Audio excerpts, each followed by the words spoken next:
AP EAMCET 2025కి సంబంధించి BiPC counselling మనకి B Pharmacy మరియు ఫార్మేటిక్కి సంబంధించి మీరు వెబ్సైట్లో సీట్ అలాట్మెంట్ చెక్ చేసుకున్న తర్వాత మీ డీటెయిల్స్ ఇచ్చిన తర్వాత ఎవరికైతే నో సీట్ అలాటెడ్ అని వస్తుందో సో మీకైతే సీట్ అయితే రాలేదు అండ్ చాలామందికి ఇప్పుడు ఏం చేయాలని చాలామందికి డౌట్ అయితే ఉంటుందన్నమాట. సో ఎవరికైతే మీకు నో సీట్ అలాటెడ్ అని వస్తుందో మీకైతే సీట్ రాలేదు.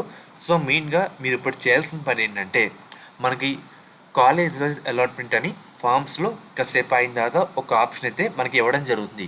ఇచ్చిన తర్వాత సో మీకు మెయిన్గా మీ క్యాస్ట్ మీ ర్యాంక్ తగ్గట్టు ఫస్ట్ ఫేజ్లో ఏ కాలేజీలో సీట్ వచ్చిందని వెరిఫై చేసుకోండి.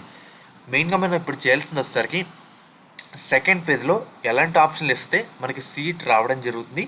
సో దానికి తగ్గట్టు గ్రౌండ్ వర్క్ అయితే చేసుకుంటూ అయితే ఉండాలి. నో సీట్ అలాటెడ్ వచ్చింది కదా అని చెప్పి డల్ అయి కూర్చుంటే సెకండ్ ఫేజ్ కూడా చాలా తొందరలో స్టార్ట్ అయితే కావడం జరుగుతుంది. మనకి 25th ఇందాక ఒక వీడియో చేశాను, 25th నుంచి స్టార్ట్ అయితే కావడం జరుగుతుంది అన్నమాట సెకండ్ ఫేజ్. సో మెయిన్గా అందుకు చెప్తాను, ఎవరికైతే నో సీట్ అలాటెడ్ అని వస్తుందో మీరందరూ సెకండ్ ఫేజ్కి అయితే ట్రై చేయాలి.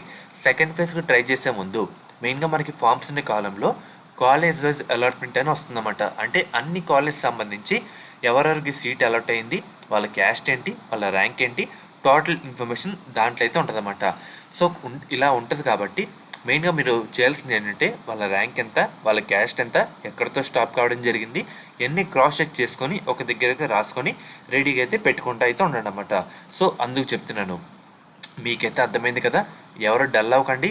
సెకండ్ ఫేజ్లో ఎలాంటి వెబ్ ఆప్షన్లు పెడితే మనకి సీట్ వస్తుంది, మీ ర్యాంక్ తగ్గట్టు మీ కేటగిరీ తగ్గట్టు ఒకసారి ఫస్ట్ ఫేజ్లో అంటే ఈరోజు రిలీజ్ చేస్తారన్నమాట. ఫస్ట్ ఫేజ్లో వాళ్ళకి వచ్చిన ఆప్షన్లు బట్టి మెయిన్గా అన్ని క్రాస్ చెక్ చేసుకొని మంచిగా ఒక లిస్ట్ అంటే ప్రిపేర్ చేసుకొని పెట్టుకోండి.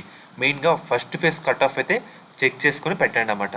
ఎవరికైతే నో సీట్ అలాటెడ్ అని వస్తుందో వాళ్ళందరూ సెకండ్ ఫేజ్కి అయితే ట్రై చేయాలి. సెకండ్ ఫేజే ఫైనల్ ఫేజ్ కాబట్టి జాగ్రత్తగా మీరు గ్రౌండ్ వర్క్ అయితే చేసుకొని వెబ్ ఆప్షన్ అయితే పెట్టుకోవడానికి అయితే ట్రై చేయండి. మీకైతే అర్థమైంది కదా.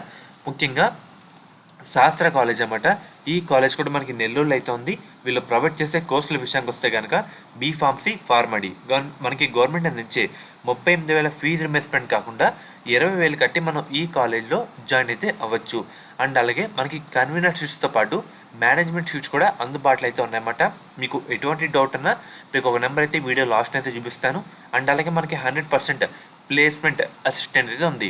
మెయిన్గా ఈ కాలేజ్ కూడా మనకి నెల్లూరులో అయితే ఉందన్నమాట.